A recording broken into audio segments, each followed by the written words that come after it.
আসসালামু আলাইকুম। চলে এসেছি আজকে জলপাই দিয়ে টকঝাল মিষ্টি আচার বানানোর জন্য। আমি এখানে 1 কেজি পরিমাণ জলপাই নিয়েছি। জলপাইগুলো ভালো করে ধুয়ে সিদ্ধ করতে বসিয়ে দিয়েছি। আমার জলপাইগুলো সিদ্ধ করা হয়ে গেছে, সাইডে রেখে দিয়ে এখন চলে যাচ্ছি শুকনা যে মশলাগুলো আছে, মশলা আমি আচারে ব্যবহার করব সেটা টেলে নেওয়ার জন্য। আমি এখানে শুকনা মরিচ নিয়েছি, 2 টুকরো এলাচ নিয়েছি আস্ত জিরা, আস্ত ধনিয়া আর 5 ফোড়ন। ভালো করে টেলে নিয়েছি, টেলে সাইডে রেখে দিয়েছি। রেখে এখন সিদ্ধ করে রাখা জলপাইগুলো ভালো করে হাত দিয়ে ম্যাশ করে নেব। জলপাইগুলো আমার ম্যাশ করে নেওয়া হয়ে গেছে। এবার চলে যাব রান্না করতে। আমি কড়াইটা বসিয়ে দিয়ে এখানে সরিষার তেল দিয়ে দিয়েছি। ফোড়নে দিয়েছি 2 টুকরো তেজপাতা, 2 টুকরো দারচিনি, দিয়েছি শুকনা মরিচ আর 1 চা চামচ 5 ফোড়ন দিয়ে যখন এর সুন্দর একটি ফ্লেভার বের হয়েছে তখন আমি হাত দিয়ে ম্যাশ করে রাখা যে জলপাইটা ছিল সেটা ঢেলে দিয়েছি।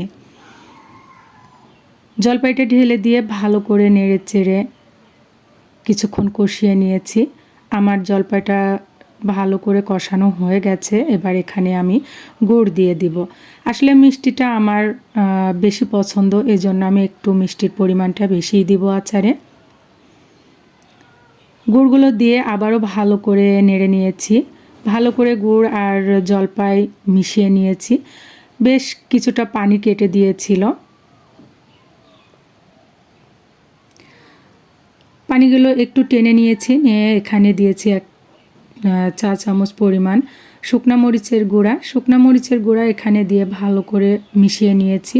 আর দিয়েছি পরিমাণ মতো লবণ। লবণটা দিয়েছি মিষ্টির ব্যালেন্স ঠিক রাখার জন্য। আমার আচারটা যখন সুন্দর একটি কালার চলে এসেছে তারপর আর একটু ভালো করে নেড়ে নিয়েছি। নিয়ে এই তো ভেজে রাখা যে মশলা আমি গুঁড়ো করে রেখেছিলাম সেটা দিয়ে দিয়েছি। দিয়ে ভালো করে আবারও মিশিয়ে নিয়েছি। মিশিয়ে নিয়েই তো আমার আচারটা প্রায় হয়ে এসেছে। আসলে অনেক লোভনীয় লাগতেছিল আর খেতে কি বলবো, অনেক মজা হয়েছিল। এই তো আমার আচারটা রেডি। আল্লাহ হাফেজ।